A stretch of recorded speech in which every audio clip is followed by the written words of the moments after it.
speaking of NATO, both Turkey and Greece are NATO allies. And we do see overflights and a lot of provocations in the East Mediterranean. So in the possibility of a war, what will happen and how NATO will react, and how NATO, whose place is going to take? Well, you know, there have been, during the history of NATO, there have been a number of crises between Turkey and Greece. It's been the highest priority for the United States to make sure it doesn't evolve into actual conflict. It's come up in a number of different ways over Cyprus, over a number of other issues over the years. And I think that it would get the highest level attention in Washington to try and find a way to break the tension and get back into a more normal relationship. NATO itself, I think, would be paralyzed at the prospect of a conflict between two of its members. So other than the Secretary General himself in his personal capacity, I think this would be something that Athens and Ankara would have to work out. I think the United States would want to take a major role if that suited everybody, but it should be an imperative really to find a way not to have that kind of conflict. Let's now look at Russia's invasion of Ukraine. What is your analysis, Mr. Bolton, of the quality and manner in which Western governments, especially the United States, deal with Moscow's action and the aggression of Putin's army?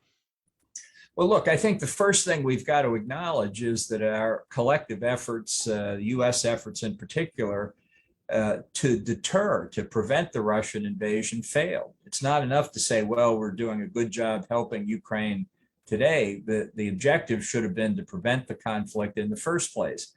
The sanctions that were threatened obviously failed. Putin didn't think they were serious. The West hadn't imposed severe sanctions after Russia invaded Georgia in 2008, didn't impose significant sanctions after the first invasion of Ukraine in 2014. Putin watched the American and NATO withdraw from Afghanistan in the summer of 2021, which was a catastrophic strategic mistake. So let's be clear, we did not deter Putin, and that is a bad signal to every potential aggressor around the world, especially China. Now, in the aftermath of the invasion, many NATO countries have really stepped up and done a great job in helping the Ukrainians. I think our contribution of intelligence to the Ukrainian military has been especially significant.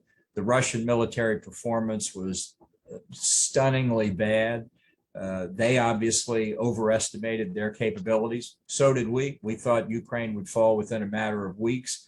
But I don't think we should succumb to the illusion that NATO is acting effectively, coherently. There are many countries in Europe, let's be honest, that would like to see the conflict over so they could turn the page and go back to doing business with Russia as usual. People in the United States think that as well.